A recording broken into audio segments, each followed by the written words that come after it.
Hello guys, this is টিস12 and welcome back to another video guys. আজকের ভিডিওটি দারুণ হতে যাচ্ছে, কারণ আজকে আমি তোমাদের দেখাবো যে ফেসবুকের তিনটি সিকিউরিটি অন করলে কোনোদিনও তোমার ফেসবুক হ্যাক হইবে না। তো বেশি কথা না বলে আজকে ভিডিওতে শুরু করা যাক। ভিডিও শুরু করার আগে তোমাদের কাছে একটি রিকোয়েস্ট, যারা আমার চ্যানেলে নতুন তারা আমার চ্যানেলটি সাবস্ক্রাইব করে দাও এবং একটি লাইক করে দাও, একটি কমেন্ট করে দাও। তো গাইস, বেশি না কথা বলে আজকের ভিডিওতে শুরু করা যাক। তাহলে এর জন্য প্রথমে আমরা চলে যাব ফেসবুকে চলে যাই। ফেসবুকে চলে যাওয়ার পর উপরের যে থ্রি বাটনটি দেখতেছো, ওই থ্রি বাটনে টিপ দিবা। থ্রি বাটনে টিপ দেওয়ার পর চলে যাবা নিচে যাওয়ার পর সেটিং অ্যান্ড প্রাইভেসিতে যাবা। সেটিং অ্যান্ড প্রাইভেসি যাওয়ার পর সেটিংয়ে চলে যাবা। সেটিংয়ে চলে যাওয়ার পর এখানে দেখতেছো তোমাদের ফেসবুকে সব রয়েছে, পার্সোনাল ইনফরমেশন, মানে তোমার নাম, ফোন নাম্বার যেখানে রয়েছে। এরপর আগে আমি তোমাদের যেটা দেখাবো, সিকিউরিটি অ্যান্ড লগইন, এটা আগে তোমাদের দেখাবো যে তোমার আইডিটা কার ডিভাইসে লগইন আছে। এর জন্য সিকিউরিটি অ্যান্ড লগইনে চলে যাবো।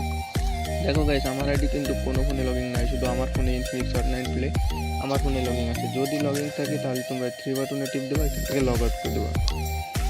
আশা করি বুঝতে পারছো। এরপর দেখো নিচে চলে আসো, ইউজ টু ফ্যাক্টর অথরাইজেশন। তোমরা ইচ্ছা করলে তোমার আইডিতে use to factor authorisation on করতে পারো। টু ফ্যাক্টর অথরাইজেশনের মাধ্যমে তোমরা যেটা করবা, তোমরা তোমাদের কোডটি টেক্সটের মাধ্যমে নেবা, তারপর চলে যাবা তোমাদের নাম্বারে চলে যাওয়ার পর ওইখানে যে নাম্বারটি রয়েছে ওইটা দিতে পারবা না। আমি নতুন একটা নাম্বার অ্যাড করব। নতুন একটা নাম্বার অ্যাড করার পর কনফার্ম করে দেব। কনফার্ম করে দেওয়ার পর তোমাদের ফেসবুক পাসওয়ার্ডটি দেবা। ফেসবুক পাসওয়ার্ডটি দেওয়ার পর একটু ওয়েট করো। ফেসবুক পাসওয়ার্ডটি দেওয়া হয়ে গেলে আমার ফেসবুক পাসওয়ার্ড দেওয়া হয়ে গেছে। আমি এখন কন্টিনিউ করে দেব। কন্টিনিউ করে দেওয়ার পর তোমাদের নাম্বার একটি কোড আসবে, সেই কোডটির জন্য একটু ওয়েট করো। একটি কোড এসে গেছে আমার ফেসবুকে, ফেসবুক থেকে একটি কোড এসে গেছে। আমি কোডটি বসিয়ে দিব। দাঁড়াও, একটু প্রবলেম হয়েছে, আমি কোডটি এখন বসিয়ে দেবো। কোডটি বসিয়ে দিয়ে কনফার্ম করে দেবো।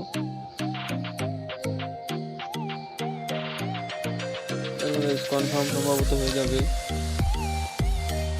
হ্যাঁ, two factor authorization is on হয়ে গেছে গাইস। এখন তোমরা কি করবা, তোমাদের যে রিকভারি কোড, যে তোমাদের কাছে যদি ফোন না থাকে অথবা SMS না যায়, তোমরা রিকভারি কোডটি ইউজ করতে পারো। এটা তোমরা স্ক্রিনশট নিয়ে নিবা। আমি স্ক্রিনশট নিয়ে নিছি। তবে সেটা হচ্ছে তোমাদের রিকভারি কোড। এটা দেখা যাচ্ছে তোমাদের, মনে করো যে তোমাদের ফোন হারিয়ে গেছে, তোমার সিমে কোড আসতেছে না, সেক্ষেত্রে তোমরা রিকভারি কোডটি ইউজ করতে পারবা। তো গাইস, আজকের ভিডিওতে এই পর্যন্ত। এখন তোমরা এখানে দেখতে পারবা লার্ন মোর অ্যাবাউট সিকিউরিটি। তোমাদের যদি আরও সিকিউরিটি জানতে ইচ্ছা করে আমার কমেন্ট বক্সে জানাবা। আমি তোমাদের জন্য নতুন সিকিউরিটি নিয়ে আসার চেষ্টা করবো ইনশাল্লাহ। আর এরকম আরও নতুন ভিডিও পেতে আমাদের সাথে থাকবা। আর গাইস, আরও এই নিয়ে আমি একটা ভিডিও করতে চাচ্ছি, 5 জন ট্রাস্টেড ফ্রেন্ড অ্যাড করলে তোমার আইডি কোনোদিনও কিছু হবে না। এই ট্রাস্টেড কন্ট্যাক্ট, 5 জন ফ্রেন্ড আছে ট্রাস্টেড কন্ট্যাক্ট, তাদের অ্যাড করলে এর মাধ্যমে তোমার আইডি হ্যাক করলেও ব্যাক নিয়ে আসতে পারবা। এছাড়া এখানে দেখো অথরাইজেশন লগইন আছে, গেট অ্যালার্ট অ্যাবাউট আনসোর্স লগইন, আর অনেক কিছু আছে গাইস। সব সিকিউরিটি তোমাদের যদি চাই তাহলে তোমরা আমাকে কমেন্টে জানাবা। ধন্যবাদ।